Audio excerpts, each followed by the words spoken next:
बिस्म अल्लाह और रहमान और रहीम। नाज़रीन किराम, आइए आज हम सुनते हैं एक ऐसी कौम की कहानी जिसे अल्लाह ताला ने अपनी नाफरमानी की वजह से बंदर बना दिया। ये कोई आम कहानी नहीं, ये कुरान हकीम की बयान करदा एक सच्ची हकीकत है। ये वाक़या हज़रत दाऊद अलैहिस्सलाम के ज़माने का है। अब अल्लाह के नबी थे, अदल व इंसाफ के पैकर थे, मगर अब की कौम में कुछ ऐसे लोग भी थे जो अल्लाह के हुक्म को तोड़ने लगे। अल्लाह ताला ने बनी इसराइल पर हफ्ते का दिन यानी यौम अल सब्त इम्तिहान के तौर पर मुकर्रर किया था। इस दिन मछली का शिकार करना हराम था। अल्लाह का हुक्म था कि हफ्ते के दिन वो सिर्फ इबादत करे, दुनियावी कारोबार ना करे। लेकिन इंसान जब दुनिया के लालच में आ जाए तो फिर हराम को हलाल करने के बहाने तराशता है। यही कुछ इस कौम ने किया। कुरान मजीद में सूरत अल बकरा आयत 65 में अल्लाह फरमाता है, और तुम उन लोगों को जानते हो जिन्होंने तुम में से हफ्ते के दिन के बारे में हद से तजावुज़ किया, तो हमने उनसे कहा कि तुम जलील और खर बंदर बन जाओ। हुआ यूं कि हफ्ते के दिन समंदर में मछलियां बहुत ज्यादा आती थी, बाकी दिनों में पानी बिल्कुल खाली रहता। ये अल्लाह की तरफ से आजमाइश थी। कौम ने सोचा कि ना हम मछलियों को हफ्ते के दिन जाल में कैद कर ले और इतवार के दिन निकाल ले। इस तरह हम बज़ाहिर हुक्म भी तोड़ेंगे नहीं और शिकार भी कर लेंगे।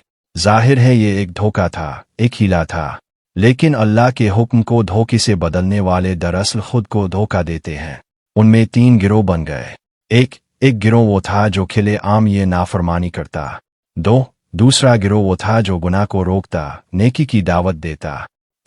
तीसरा गिरोह खामोश तमाशाई था जो ना रोकता ना शामिल होता।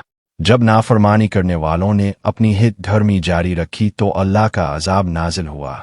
सूरत अल राफ आयत 166 में इरशाद है, फिर जब वो इस चीज में हद से गुजर गए जिससे उन्हें रोका गया था, तो हमने कहा कि तुम जलील और खर बंदर बन जाओ। रात हुई तो उनके जिस्म बदल गए। सुबह के वक्त लोग देखते हैं कि जो कल इंसान थे आज वो बंदर बने फिर रहे हैं। उनके अपने भाई, बेटे और रिश्तेदार सब बंदर बन चुके थे। अहादीस में आता है कि वो बंदर 3 दिन से ज्यादा जिंदा ना रहे, ना वो नस्ल में आगे बढ़े, ना ही उनकी कोई बाकियात रहे। ये इबरत का एक मंजर था, कियामत तक आने वालों के लिए एक निशान। खामोश रहने वालों का किया हुआ। मुफस्सिरीन लिखते हैं कि वो बचा लिए गए, लेकिन जिन्होंने नेकी की दावत दी थी उन्हें अल्लाह ने मजीद इज्जत बख्शी, और जो गुनाह करने वाले थे वो बंदर बना दिए गए। निरीतर असर अंगेज अंदाज में ये कहानी हमें ये सबक देती है कि अल्लाह के हुक्म को मजाक आहीले बहाने से नहीं तोड़ना चाहिए। अल्लाह ताला की नाफरमानी खा छूटी हो आ बड़ी इंसान को बर्बादी की तरफ ले जाती है।